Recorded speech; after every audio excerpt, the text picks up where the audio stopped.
Hello and welcome to What's the Stitch podcast. My name is Izzy and I am a fashion designer, textile artist, and founder of the brand Isaboko. Today's episode is with the unrivaled Sideara St. Clair. She is an actress, model, artist, and now most famously known as the greatest hat designer and maker of our generation. Me and Sideara met in millinery class at Parsons, and she is honestly one of the most iconic, creative, and hardworking people I've ever met. We are going to talk about her lore, the journey to her current creative process, so let's get to it.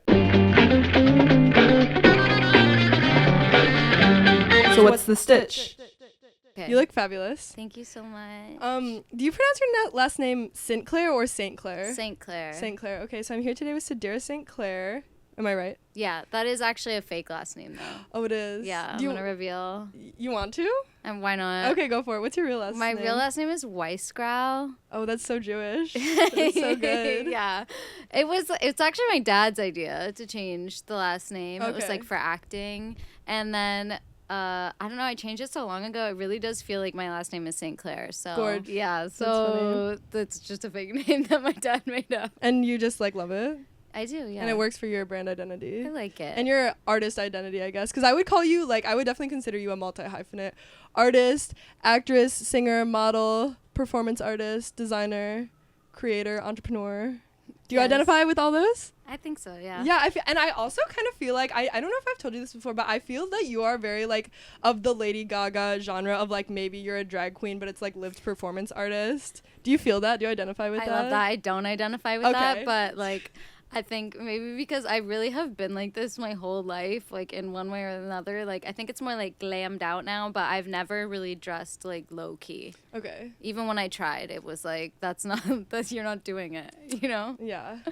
Okay, I want to toss it back to how we met, which was in Kip Kirkendall's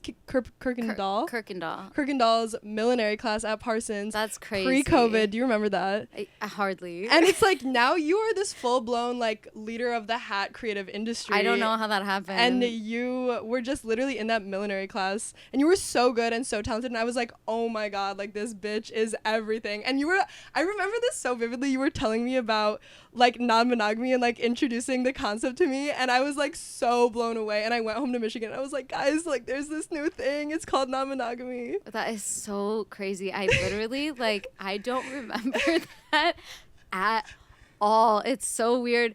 And even the class, weren't we in the class for what? How long were you even in 4 weeks or 5 weeks or 6 weeks?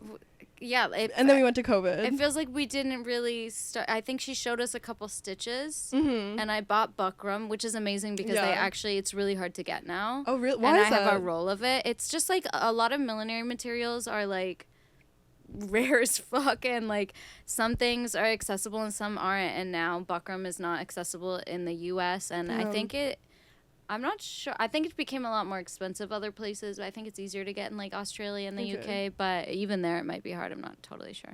But did you have a history of hat making before that class, or was that your intro to this world? I don't know. I did realize recently, I saw some pictures. I was like, okay, I made hats 10 years ago, but And I obviously I signed up for that class, so I was, have an interest in it. Yeah. But I really genuinely feel like I woke up one day and looked at my wall and I have hats under my bed. They're in every corner, and I just was like, oh, I make hats. I feel like it happened to me and I wasn't conscious that it was happening. I don't remember setting out. And you feel very strongly about hats being very important tools of personal expression that we've lost, right? Yeah, I mean, I feel like they're just amazing, and I think people kind of forget them as an option, like I did even as I was making them. I think they're just a little bit slept on because they were such a huge part of culture and society. An everyday dress and you throw the hat on. Even people who were really, really poor had hats. They were proud of their hat. It's a good, it was just a necessary thing. And yeah. So it's you don't go outside without shoes on. You know what I mean? You don't go outside without a hat on. It was just it was part of the fabric of society. And then I think after some major wars, that was when it all changed. And I think it just generationally It makes sense. Like if there's like something that's like required of you by society that like you want to break free after a from few it. generations, people are like, fuck that. You know what I mean? Yeah. And then it's just so many other things about society changed. But yeah, it wasn't even so much like, it was like fashion, but it wasn't like self-expression. You know what I And so mean? now it's coming back to us in a new way. Yeah. Without all of the like, there's not as much attached. Like we don't have like all these ideas like, oh, that's the mother of the bride hat or whatever. You know what I mean? Like we don't have like associations with hats because we have so little like experiences with them. So I feel like there's a lot of freedom to like play around and like everybody can kind of project onto them, and it's just kind of about like the shape and the style and the person wearing it. And I think that's really like fun. There's just a lot of like opportunity and like it's like a blank canvas. Yeah. You know? So, okay, let's talk about your career. Your very fabulous, like, unique career path that you have taken. So, you, in the past, have been an actress. Do you call yourself actor? That's, like, more modern, right? Either Just say one. actor. Yeah, You were an actor in LA for multiple years. Yeah. You have been a music artist.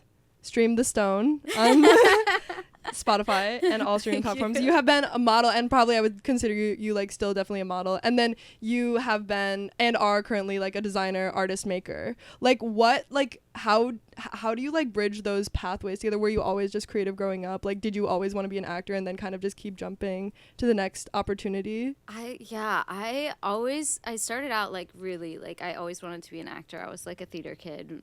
You know, you grew up in California? Yeah, I started my brand in high school with my best friend Devin, and then when I moved to LA, What, you started Shop Sideara? It was called Nine at the time. Okay. NIN3, nothing to do with 9-inch nails. I don't know. We really like the number 9. Anyways, we started with like screen printed T-shirts. Then I got into laser cut earrings. When I moved to LA, she was kind of like peace out from the brand. We're still best friends. And so then I was really overconfident when I started the brand. So like Why? I was just really, really confident. You I was just, like obviously it's gonna work. I like when I was in high school, I was like, yeah, so I'm gonna like move to LA and have this like, successful brand. Like I just thought everything was gonna happen really quick and be really easy. And how has it gone? It's been really slow. It's and been like really 10 hard. years really of fucking really grinding, and I'm finally starting to like see some results. It's amazing. So good. Yeah. No, doesn't it feel good to see the results though? It and feels it's like really good. I think the longer it takes, the better it feels. Like when it's easy and quick, it's like you don't give a shit about this. That's why like brands that explode are like no one cares in like 2 years because the owner doesn't care. That's true. Yeah, maybe that's true. I think it does. I mean, there's just so much that I had to learn, and there's a lot of like discipline and things happen on the timeline that they're like supposed to. Yeah. You know what I mean? Mm-hmm. And I think like I feel very much at the beginning of like a lot of what I'm doing, like especially just like in terms of like my visual language. Yeah, and like the my world process, you're building. Yeah, and the world I'm building, and just the skills that I want to like master. Mm-hmm. I feel like very, very green, you know? I love that. Yeah. And I remember like in that class, in Kip's class, you were like, oh, I have these accessories. And I remember like the star, like you had star earrings and you had the jelly bows, I think, at that point. And those are still around. Or at least the jelly bows are, right? Well, the jelly bows actually came later, but definitely, okay. yeah, I was doing like mostly earrings. Yeah. I was doing hair clips, so I don't think I was doing the jelly bows yet. And now you're in this hat world. And now I'm in this hat world. And what was I feel the so first? much better. Oh, really? Yeah, I like it so much better. Why is it better? I actually like kind of never really liked earrings. Oh, like, you were just doing it to do it? I don't really wear earrings. And well, I liked making them, Mm-hmm. but I didn't really like wearing them. Like if I had to go to a party or if I was going out, you know, I would like want to rep myself, but I was like, fuck, I don't really want to like put on these earrings with this outfit. Yeah. Versus like with the hats, I'm like, oh good, this like outfit will look better with this hat. Yeah. I mean, even now sometimes I'm like, okay, I don't want to wear a hat, but I should probably wear a hat to Because it's your world, yeah, your brand, because and your I'm like identity. gotta, you know, whatever. I'm Yeah. going out or something. If I'm gonna like pick myself up and go outside, like I better like make it worth it or whatever. Yeah. But Get some press. yeah, no, I actually I lost the train of thought. But Why do you make like why what about hats makes you love them and makes it your well, cornerstone? earrings also I think are like a sensory thing that's hard, and They're annoying. yeah, and like hats can be that too, but that's part of like mastering technique. Like this one I'm wearing is like very comfy. It's like light and they can be it. like comfortable and like safe. Yeah. Versus maybe for earrings that some people feel that way, but maybe hats like are a special thing. I think it's just a personal thing. Yeah. I just like really I'm not that big of an earring girly, but I was like trying to convince myself I was. Yeah, I was for a minute, but it's just they kind of hurt my ears. Yeah. Did you have like a home base in New York like when you moved here, or did you just roll up here with like no friends, no connects? Oh my god, I rolled up. It was kind of a bad situation. I moved from LA and I moved in with my long distance boyfriend I was dating at the time. And it was like it was mess. It wasn't great. I knew some people here. I'm pretty good at like making friends, but yeah, I like usually when I like move somewhere, I just like raw dog it and like like build your friends. Like I feel like I have a lot more like purpose, and I'm building community here in a way that I like was struggling with for a while. Yeah. And yeah, I mean it's hard and I'm tired, but it's like it's good. And you can't beat it, it's New York. I know, it's everyone's dream to be here. It's like, why are we complaining? I like the subway. I like seasons, even though it's cold, it's hurting my face, but it feels good also. I feel alive. I like that all the stylists are amazing and can come here. They and get the work hats, for you, yeah. And I work for them. Yeah. It's like it's so central. It's New York City. Yeah, and you're right in the heart of it. Okay. So I think that people don't understand that you are literally like touching and making and building all of these hats that you are sending out from your website. Like, do you even work? Do you have a team? I don't have anyone. You don't have anyone, right? And this is something I'm on you about because I feel that this is the next step for you, but it's okay. Take your sweet time. I need to make the next step. I don't know why it's so hard for me. So you're building out 100% of the hats that you are selling. 100%, and that's why like I have 2 collections due for Fashion Week plus 1 hat. In addition plus every order you get. Plus every order, and I'm behind on the orders because I'm trying to work on these collections, and I am feeling it. I'm feeling it physically. I'm feeling it mentally.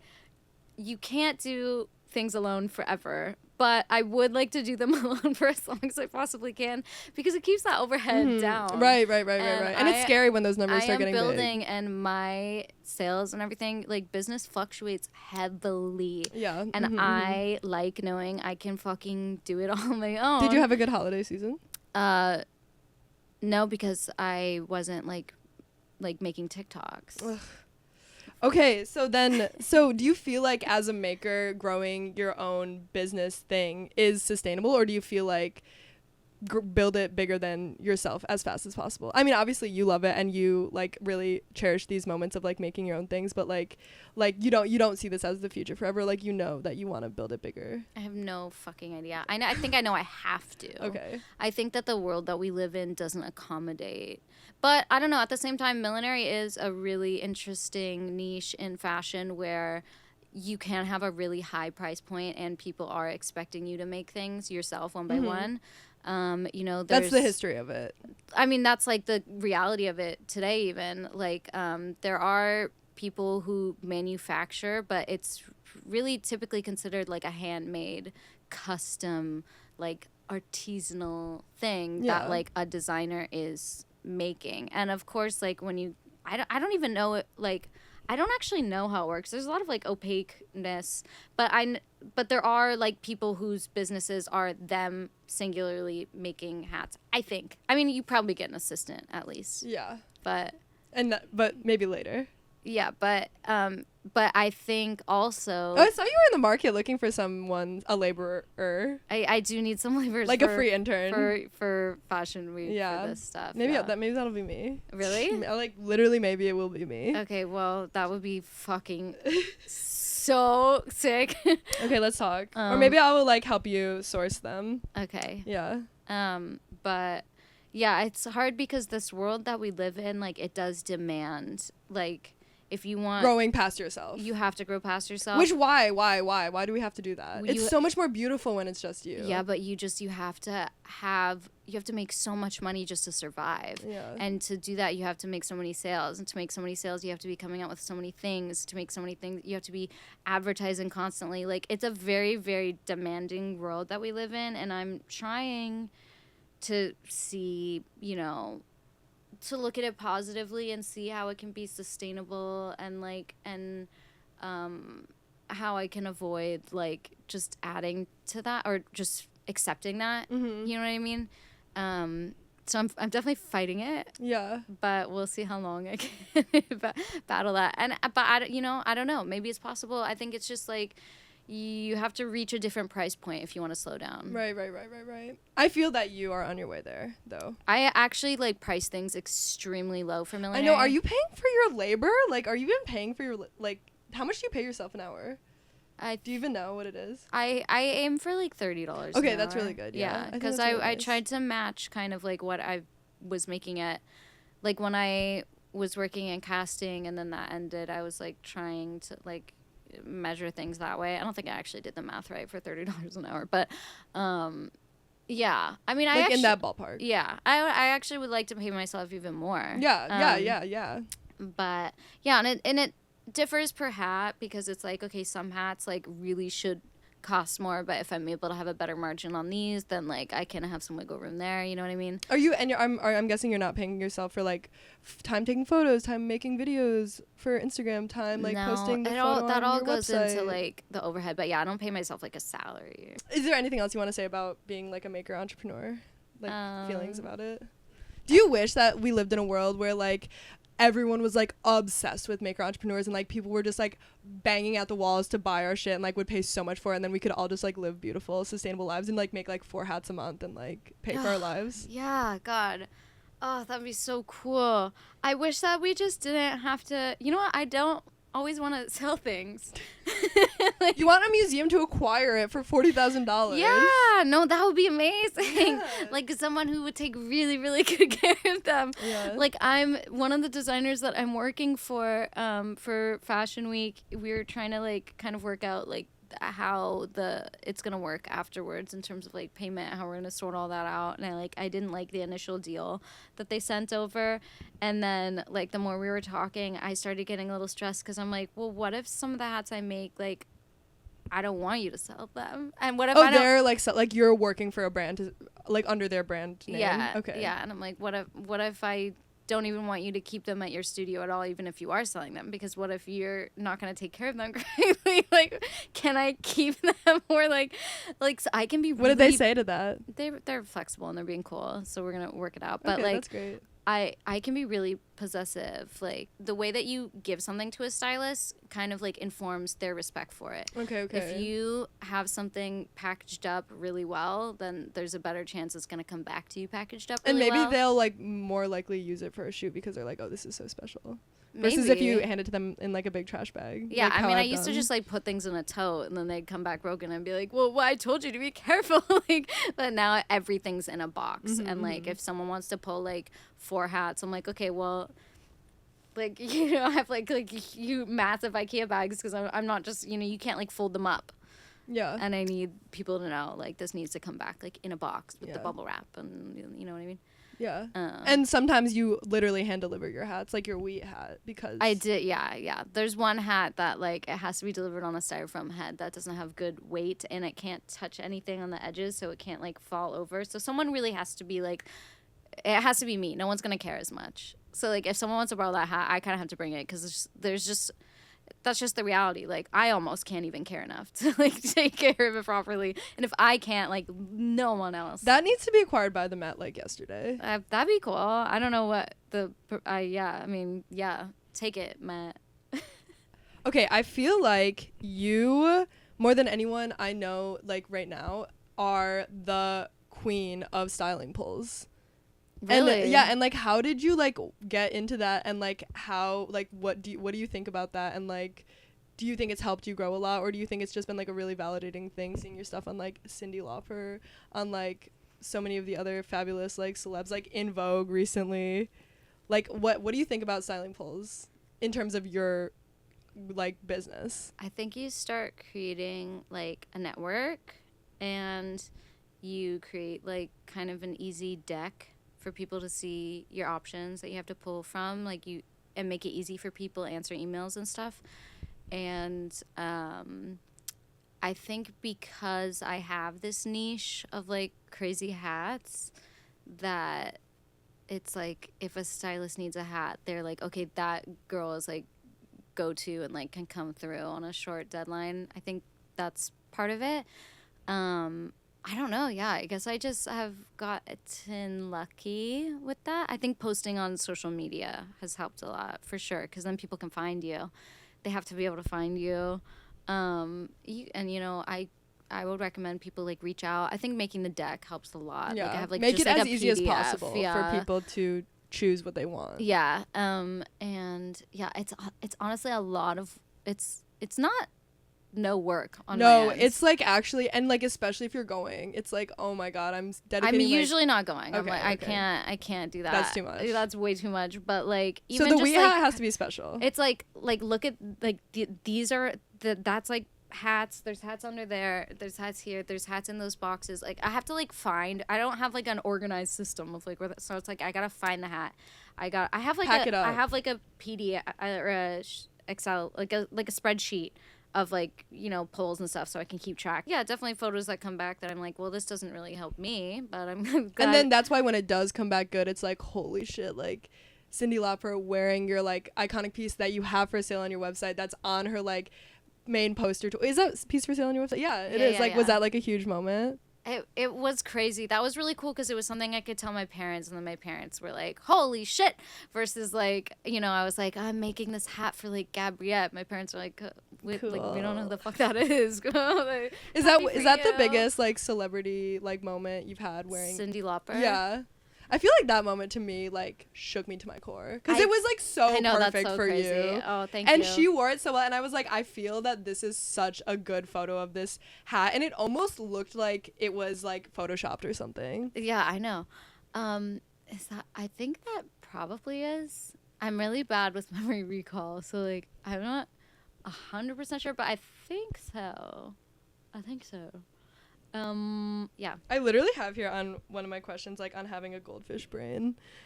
Oh my god, it's really, really hard, and it's scary. You're sometimes. Like, what happened? You know what the scariest thing is about having a goldfish brain? I have like really, really bad memory. It's really weird. Why? Have you always had that? I don't know. Like, I don't know. I think so. I'm pretty sure. The scariest thing is that I don't know my own process. I'm relearning my own process every time. So I'm always like, can I fucking do this? Like, I know that I've said I can do it, or like I know that I did a collection like in 10 days or something. So like I should be able to make a sickening collection like in 10 days. But then it's like I have 10 days to do a collection, and I'm like, I don't know if I can do it. How am I gonna do it? And I don't know how ideas come, or like sometimes even like how I make things, but then I don't know, then I just keep making things. So like it's just weird. It's like every day I feel like I'm like floating in space and figuring things out all over again. Yeah, you know, that's beautiful though. And that's where you're a performance artist. Yeah, it's scary sometimes, really? But that's where like having a good attitude comes in, and like it's really like you can either be like excited and curious, or you can be like fearful and ashamed. Yeah. I'm fearful and ashamed. I'm fearful and ashamed right now. I've definitely felt fearful and ashamed. Sometimes I really feel fearful and ashamed. Sometimes that like drives my productivity, which is horrible. Yeah, like when you're like not ready for something and it's quickly approaching. Yeah, I'm ashamed. It can be effective, but like I'd way rather be excited and curious. Yeah. Really excited and curious. I'd really That's so like therapy that. talk. Yeah. I want to be curious. Tell me about growing on TikTok and Instagram. What's that world all about? Okay, so at some point in time, I just started sharing like it was around the time when I was like, oh, should I make hats? And I have a lot of like hats, so I was like, let me start just like sharing them online because I don't know what to talk about. Let me like just make these videos and like tell the story. Yeah, but you were doing social media before that, but this is now like your brand of social media. When it started to work. Yeah, I guess I've been doing social media for a while, but this is when it feels like it started. Okay. And the first video that blew up, you got like you sold out of your store, right? Well, I wasn't even selling it. Oh, okay. But then I was like, oh, now it's going back. I better fucking sell this hat. Yeah. So then I started selling it. Yeah. So good. But yeah, so I just started like pulling out all the hats from under my bed and like my archives and telling like, you know, the little story behind them or whatever. And I was really flattered. I was like, oh shit, I thought this hat was like deserved to live under my bed, but like people want to like buy it, put all it over the home. world. Yeah, all over the world. Like, holy shit, that's crazy. Like, I should really focus on this. And then when that was all starting to pick up, that was when I kind of like lost the security of my like day job. But then for a reason, probably. But then I was like, oh shit, like let me fucking like really try to ride this wave. So for a while I was posting like 3 times a day on TikTok for like a year or something. Like was like a crazy. Was that good for you? It was really good. But then TikTok is random. Like they'll like give you a bunch of like they'll push your stuff out and then they'll be like, nah, we take it away. So then Izzy Bella Pietro was like Isabella. yeah, she was like you need to start posting on Reels. So then I just like got over the cringe factor of like TikTok, you feel like you're posting into the void of strangers, and then Instagram it's like your friends and family more vibe. Yeah.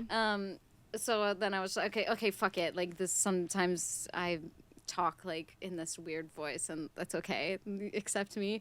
So I started posting don't be ashamed them, yeah, fuck it, and then I started posting them on Reels and that helped a lot. And yeah, it's just like the social media aspect of things is 100% how I make my sales. If I'm not posting, I'm not selling.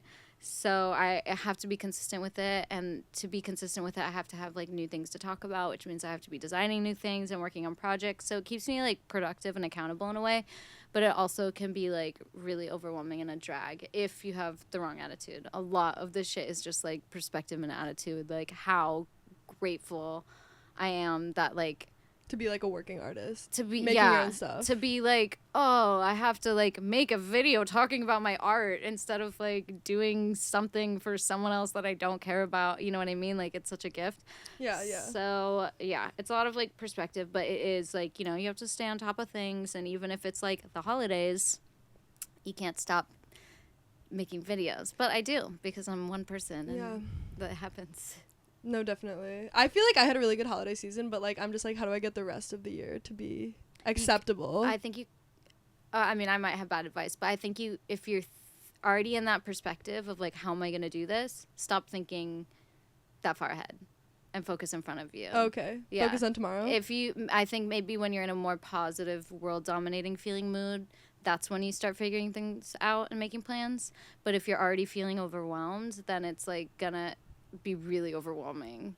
You know what I mean? To think about your year, because it's just a lot of, it's so much work. It's constant work. And if you're not feeling like excited about that, then like it's not a good place to go into planning. You know what I mean? I think you have got to like slow down, get excited again, and then you can worry about the rest of the year. This is amazing advice. Okay, good. I literally love this advice. I hope I will like listen to it and take it myself. Do you identify your work as like sustainable in nature, or what do you think about like identifying that way? You know, I used to get really overwhelmed with like thinking about stuff like that, and it really made me not want to make anything ever.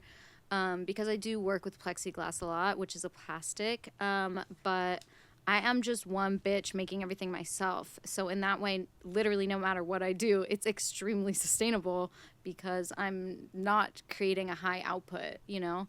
And I am conscious of like waste. Like, I mean, look at, I'm not even like my bubble wrap, like the stuff I used to pack, like I save like every fucking piece of like packaging, bubble wrap, like all this stuff just to reuse it for like styling stuff. But you know, all of that doesn't even make a huge difference either. Yeah. Like I think as one person, I don't know. I've gone through different phases. I used to be like extremely like every single thing I do matters. Every single piece of like waste is like needs to be accounted for. And I think that if that can make you feel good, then that's good. But if that makes you feel like you never want to make anything again, then it's not good. And my thoughts have also changed with like animal products and stuff. Like I'm like, oh, actually I think working with leather is better than working with like a pleather, you know? I think so too. And that's hard for people. Yeah, and it's hard for me. Since I spent kind of a few years paralyzed by like the fear of like creating a bad impact on the world, and that really like just made me not want to make anything, I've kind of given myself license to like understand that I am a conscious person, and that's just like integrated in my practice and like who I am. It's like the ability we have to like inspire people to like care more about their products is much more than our ability to like really harm the world. Like really what we're doing is like on a good trajectory. Yeah. Is what I feel. Yeah.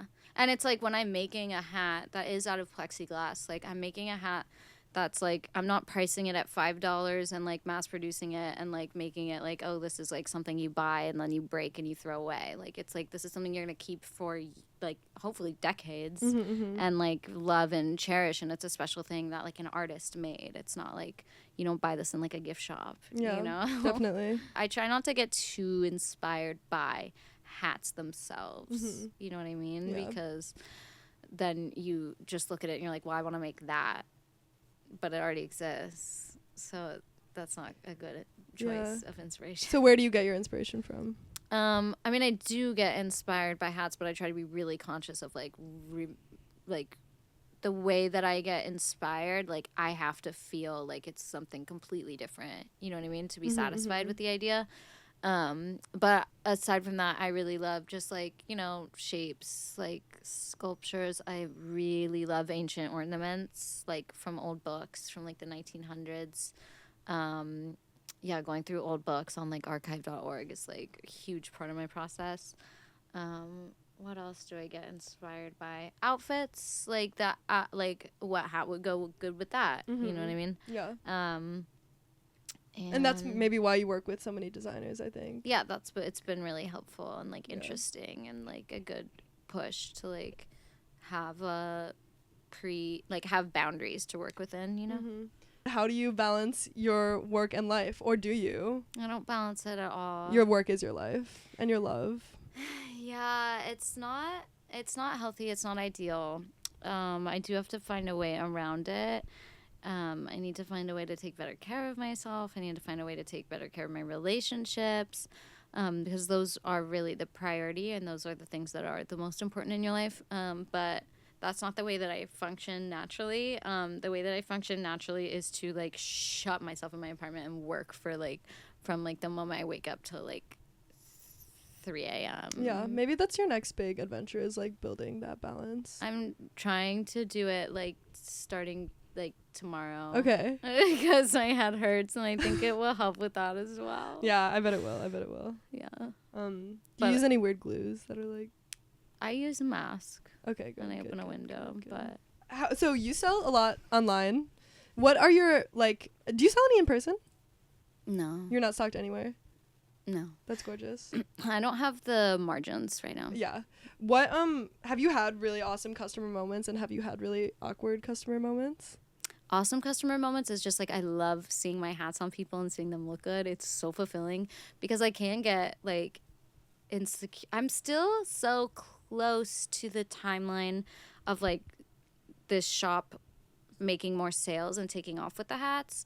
And when I first started selling them, I was really like, oh no, like, I mean, I still, like, are these good enough? Still do that. Just like, oh, someone's going to open this and they're going to hate me. I don't know why. I like really have like these weird fears.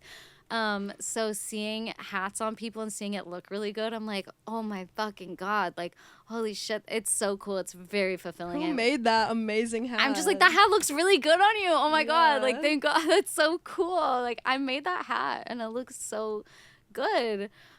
So that's really cool and fulfilling. Awkward customer stuff. I mean, my customers are really cool. They're really patient with me. Yeah. No one gets mad at me, really.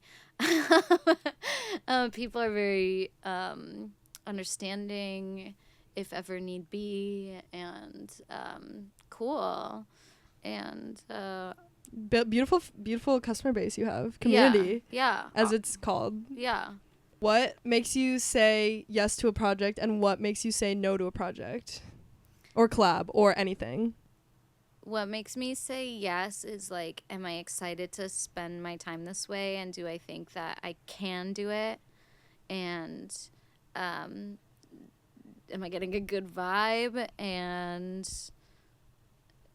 when I say like if I can do it, I mean like literally do I think I can like accomplish this, and also literally like do I have time, and like will this like be sustainable and fit into everything else. And then what makes me say no, there hasn't been a lot of no's, but it's basically like if I'm not excited about it and there's not going to be any like payment, and like yeah, I just have to like kind of be excited. But I'm like in general I'm like pretty down for things. It's just like I need to have like time, and it needs to like kind of be something that's going to like give back in some way. Whether I feel like I'm able to like provide value in a substantial way, or like it's gonna like provide value to me, or ideally both. Yeah. Yeah. And what do you think the hardest thing is? What do you think the hardest thing is that you've had to do to get where you are now? Was it like building out your social media? Was it like learning the skills of making hats? Was it like getting into like the making as a career? I think like the hardest thing is really like you have to believe in yourself and like be brave. Like you have to. No, and that's like so underrated, I think. It's such a big part of the thing. It's scary, and you have to like take risks, and you have to say yes to things that you don't know you can do. Like in the saying yes or no to a project, like you have to say yes sometimes when you're like when you want to say no, because some part of you like feels like you're supposed to say yes. Yeah. Even though you like are scared and whatever. Like I've battled a lot of like doubt and like but at the end of the day, like it's just like even if my emotions fluctuate a lot, like there's so much like joy that comes from being able to like pursue what you want. And I don't know, I forgot the question. No, that was beautiful. It was what was the hardest thing you did? But like believing in yourself. Yeah, I think. Well, that's that's sad. like every day. I don't like that. No, but that's real. I think that's so real. Like believing in yourself is so hard because everyone's gonna tell you like you can't do it, and like people are gonna like it's gonna get harder and harder. You're gonna lose so many peers. Like not that many people are doing what we're doing. We have to. But I think the hardest thing is time. Like the hardest thing is time and balancing things. I think that's really what the hardest thing is. Yeah. Like it's and wasting time and managing your time and like planning and getting up and doing things even when you feel like shit. Yeah. Or not doing things when you feel like shit. And letting yourself rest. Yeah. Do you have a pipe dream for the future of fashion? Like something you're like, that's obviously never going to happen, but like how fucking awesome if it did? It's just slowing down the fashion cycle. I think we need to slow it like there needs to be a legal regulation of like 4 seasons a year, guys. I don't know. Well, if it's a pipe dream, then it doesn't even have to be like legal. It's just like society. Everything's different. You know what I mean? Like the design, like people, because even then designers could have more fun, create better art. Like I wish that people could just take their times making beautiful things, and we weren't all just like feeding this like bottomless pit hungry monster of like just like needing to survive and needing to have a constant output. Yeah. It'd be really cool if we could just like create and make beautiful things and like share them with each other and like maker economy. Yeah. Maybe, so good. Yeah. Okay, and what's the next step for your brand, your creative practice? The next step is getting through today. I'm gonna finish a hat that I have due in a couple days. I'm going to finish that today, or at least make significant headway, and that's what I'm doing right now. Until Fashion Week, I'm keeping my eyes 2 steps ahead. Just what is the hat I'm working on, finish that, and get on to the next one. Oh, so good. Yeah. And you've given up so much beautiful advice in this whole conversation, but like do you have a lingering thing you want to say to like maybe people if they're like want to be maker entrepreneurs or like want to start a creative practice? I think that I think you need to be like obsessed, and I think that you have to kind of know what you're getting into, because it is a lot of sacrifice and a lot of hard work, and I think, I don't know, is that the advice I want to give? I think if you are obsessed, then you need to trust yourself and believe in yourself and go for it. Like give yourself the chance to like see what can happen. And it is a lot of hard work, but like if you really love something and that's like all you want to spend your time doing, then like, you know, maybe it's possible to make that happen. I don't know. Is that the advice? That's really good. Okay. I think you've said so many beautiful things in this. Like, people will glean a lot. Okay. Okay, thanks. Thank you. Bye. Love you. Wait, bye. do you want to say your social media? Okay, my name is Sideara, and my shop's Instagram is shop Sideara, Sideara, and my personal one is Side. Thanks for listening to this podcast. I hope you liked it as much as I did. I really love Sideara's perspective on the creative process, and I just find her deeply inspiring and beautiful inside and out. I hope that you will check out her work, and if you want to hear even more about her process and journey, check out the Isaboko Substack for the full-length interview, and consider subscribing if you want to support this work. Or you can also check out my brand at isaboko.com. We have 5 more episodes coming out this season with more stories from designers actually making their fashion businesses happen. Here's a sneak peek of the next episode. It was a status symbol to have really nice handmade linens in your home. That showed that, like, your wife had so much time to just sit. She wasn't doing the cooking and cleaning. She wasn't doing, like, anything except, like, making the home beautiful with, like, linens and embroidery and, like, decoration. Mm-hmm. But some women fucking hated their lives, obviously. So what's the stitch?